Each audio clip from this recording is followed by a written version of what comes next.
8월 30일 아침 저희들에게 주시는 하나님 말씀은 여호수아 12장 1절로 6절까지 말씀입니다. 말씀을 함께 봉독하겠습니다.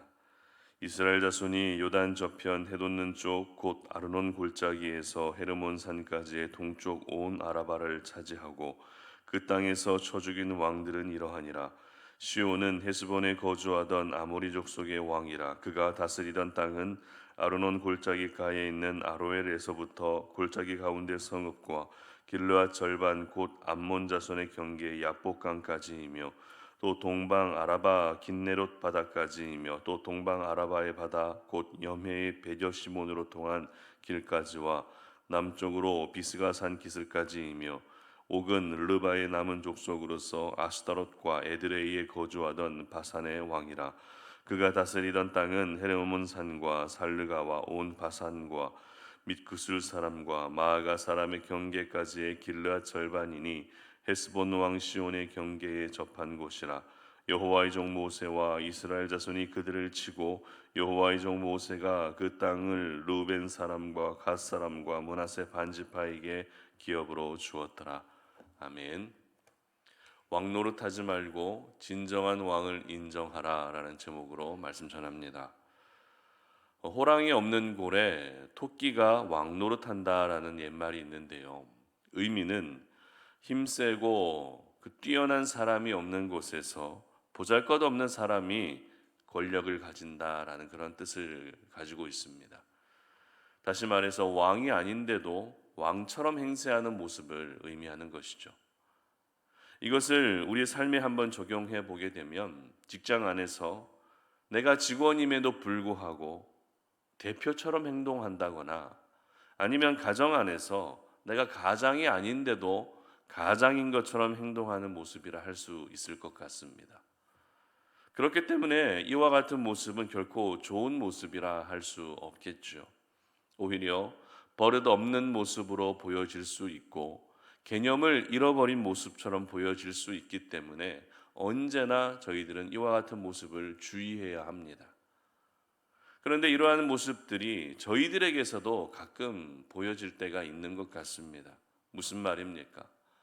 만왕의 왕이신 하나님이 계신데도 불구하고 내가 마치 왕인 것처럼, 내가 마치 주인인 것처럼 행세할 때가 있다는 것입니다.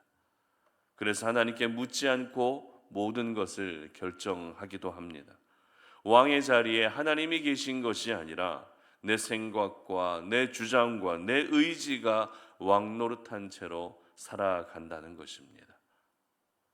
여러분, 진정한 왕이신 하나님을 인정하지 않고 내가 왕인 것처럼 행동하는 모습은 하나님 앞에서 거만하고 또 교만한 모습이라는 것을 오늘 이 아침에 먼저 기억할 수 있었으면 좋겠습니다.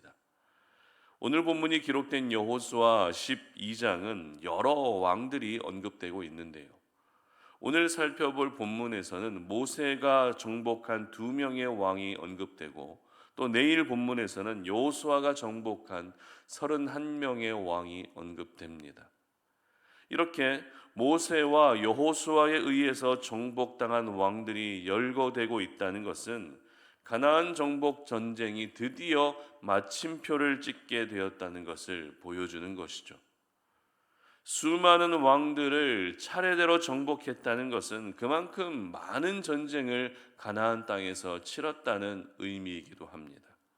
그러나 아무리 많은 전쟁을, 아무리 오랫동안 전쟁을 치렀다 할지라도 어제 살펴본 것처럼 그 전쟁이 끝나는 때도 분명히 있다는 것을 다시 한번 기억할 수 있었으면 좋겠습니다. 오늘 본문의 모세가 정복한 왕들은 사실 여호수아가 정복한 왕들에 비하면 수적으로는 비교가 되지 않을 만큼 적습니다. 불과 2명의 왕들만 모세가 정복했기 때문인데요. 하지만 모세가 정복한 2명의 왕들이 다스리고 있었던 이 땅의 범위가 생각보다 넓었습니다. 먼저 시혼 왕이 다스리던 지역을 보게 되면 2절 하반절과 3절인데요. 그가 다스리던 땅은 아르논 골짜기가에 있는 아로엘에서부터 골짜기 가운데 성읍과 길르한 절반 곧 암몬 자손의 경계 야복강까지이며 또 동방 아라바 긴네롯 바다까지이며 또 동방 아라바의 바다 곧 염해의 베뎌시모스로 통한 길까지와 남쪽으로 비스가산 기슭까지이며라고 이렇게 상당히 많은 지역을 시혼 왕이 다스리고 있었습니다. 그리고 바산 왕 옥이 다스리던 지역을 보게 되면 5절 보시기 바랍니다. 그가 다스리던 땅은 헤르몬 산과 살르가와 온 바산과 및 그술 사람과 마아가 사람의 경계까지의 길르앗 절반이니 헤스본 왕 시온의 경계에 접한 곳이라. 이렇게 역시 굉장히 넓은 지역을 다스리고 있었던 것입니다. 모세는 요단강을 건너기 전에 요단강 동편 지역을 먼저 점령했던 것이고요. 여호수아는 요단강을 건너서 요단강 서편 지역을 점령했던 것입니다. 참고로 땅의 크기로 보았을 때 여호수아가 점령한 요단강 서편 지역이 100이라고 한다면 모세가 점령한 요단강 동편 지역은 서편 지역의 약 60%에서 70%가 되는 굉장히 넓은 지역이었습니다. 이 넓은 지역을 불과 2명의 왕들이 나누어서 다스리고 있었던 것이죠. 그렇기 때문에 모세가 점령한 이 두 왕들의 힘은 여호수아가 점령한 31명의 왕들의 힘보다 어찌 보면 더 막강했다 해도 틀리지 않을 것입니다. 하지만 아무리 그 힘이 강력하다 할지라도 진정한 왕이신 하나님을 이길 수는 없었던 것이었죠. 이처럼 가나안 정복은 모세로부터 시작되고 있었던 것입니다. 그리고 여호수아 역시 모세의 뒤를 이어서 자신에게 맡겨진 가나안 정복이라는 가나안 서편 지역을 차례대로 정복해가는 이 사명을 잘 감당했고 결국 가나안 땅을 차지할 수 있게 된 것입니다.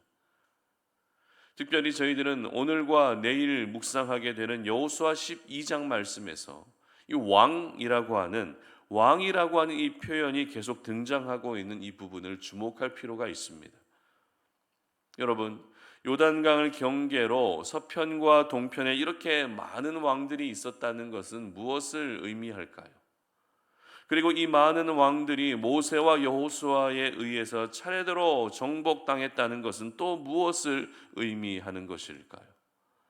그것은 바로 그 당시에 왕 노릇하는 사람들이 그만큼 많았다라는 것을 저희들에게 보여주고 있는 것입니다.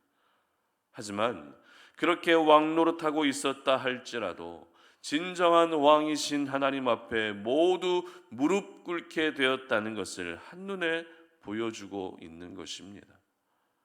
스스로 왕 노릇하며 살고 있었던 가나안의 여러 왕들은 진정한 왕이신 하나님을 섬기는 이스라엘 백성들을 만나기 전까지만 해도 자신이 구축해 놓은 세상 속에서 내가 진정한 왕이라고, 내가 영원한 왕이라고 여기며 살았을 것입니다. 아니, 더 심한 경우에는 왕을 뛰어넘어서 내가 신이라고 그렇게 여기며 살기도 했을 것입니다. 그러나 그것은 모두 허무한 꿈에 지나지 않았습니다. 그 꿈은 절대 오래갈 수가 없었습니다. 하나같이 부서지고 무너지는 처참한 결과만 맞게 되었던 것입니다. 오늘 저희들은 이렇게 스스로 왕 노릇하며 살던 왕들이 모두 사라져가는 것을 보면서 진정한 왕이신 하나님 앞에서 왕 노릇하며 사는 것이 얼마나 어리석은 모습인지를 깨닫게 됩니다. 뿐만 아닙니다. 이제는 더 이상 내가 왕 노릇하며 살 것이 아니라 진정한 왕이신 하나님을 인정하며 사는 것이 얼마나 중요한 것인지를 우리는 기억할 수 있어야 한다는 것입니다. 서두에서 말씀드린 것처럼 저희들은 오늘도 스스로 왕 노릇하며 살고 싶어 합니다. 그 누구에게도 통제를 받지 않고 내가 하고 싶은 대로 하면서 살고 싶어 합니다. 또 어떤 분은 내가 스스로 왕 노릇하지는 않는다 할지라도 하나님이 아닌 다른 것들을 왕으로 여기며 살 때가 있다는 것이죠. 물질을 왕으로 여긴다거나 아니면 자녀들을 왕으로 여기면서 살아가는 그와 같은 모습들이 저희들에게 있다는 것입니다. 그러나 왕 노릇하는 세상의 모든 것들은 진정한 왕 앞에서 결국에는 무릎 꿇게 된다는 것을 절대 잊어서는 안 됩니다. 여러분, 모세가 점령한 요단강 동편에도 2명의 왕이 있었고, 여호수아가 점령한 요단강 서편에도 31명의 왕이 있었지만 그 모든 왕들을 무너뜨린 이유가 무엇이었겠습니까? 이 세상 가운데 왕은 여럿이 함께 존재할 수 없다는 것을 보여주고 있는 것입니다. 왕은 오직 한 분이어야 하기 때문에 그렇습니다. 그래서 하나님은 모세와 여호수아를 통해 스스로 왕 노릇하던 모든 왕들을 무너뜨리시고 하나님만이 진정한 왕이 되심을 선명하게 보여주셨던 것입니다. 그러므로 여러분들의 삶 속에서도 오직 한 분의 왕만이 존재할 수 있게 하시기를 바랍니다. 그 한 분의 왕이 여러분 자신이 되는 일을 어떻게든지 막으시고 오직 하나님만이 여러분의 왕이 되심을 인정하셔서 왕의 자리에 하나님만이 계실 수 있게 하시기를 바랍니다. 시편 기자는 시편 47편 2절에서 이와 같이 고백하는데요. 지존하신 여호와는 두려우시고 온 땅의 큰 왕이 되심이로다. 아멘. 그리고 예레미야 선지자는 예레미야 10장 10절에서 오직 여호와는 참 하나님이시요 살아계신 하나님이시요 영원한 왕이시라.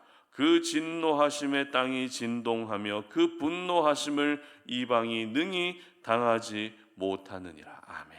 이와 같이 하나님만이 영원한 왕이 되심을 고백하고 선포하고 있다는 것입니다. 그렇습니다. 하나님만이 진정한 왕이십니다. 그리고 저희들은 진정한 왕이신 하나님을 섬기고 하나님을 따르는 하나님 나라의 백성들입니다. 오늘을 살아갈 때 하나님이 왕이 되시고 우리는 그의 백성이 된다고 하는 이 관계만이라도 절대 잊지 않고 살아가게 된다면 우리의 삶은 왕 되신 하나님의 통치를 받는 삶을 살게 되는 것입니다. 그러므로 이제는 스스로 왕 노릇하는 어리석음을 벗어 던질 수 있기를 바랍니다.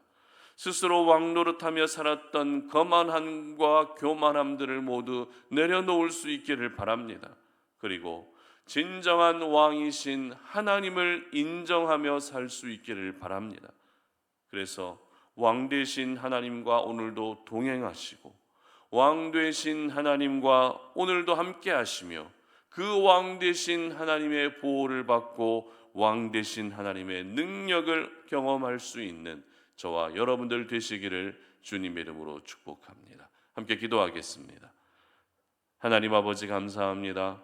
오늘 이 아침에도 우리가 이 새벽 제단에 나와서 하나님을 예배하면서 이렇게 우리의 믿음을 다시 한번 결단하며 나아갑니다.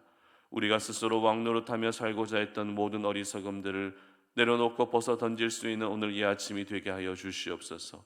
내가 왕 노릇하며 살 것이 아니라 진정한 왕이신 하나님을 인정하며 살게 하여 주시옵소서.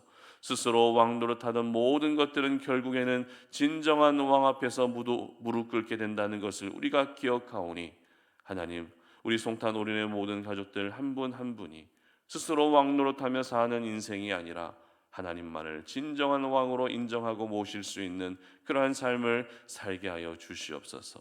감사드리며 예수님의 이름으로 기도드립니다. 아멘.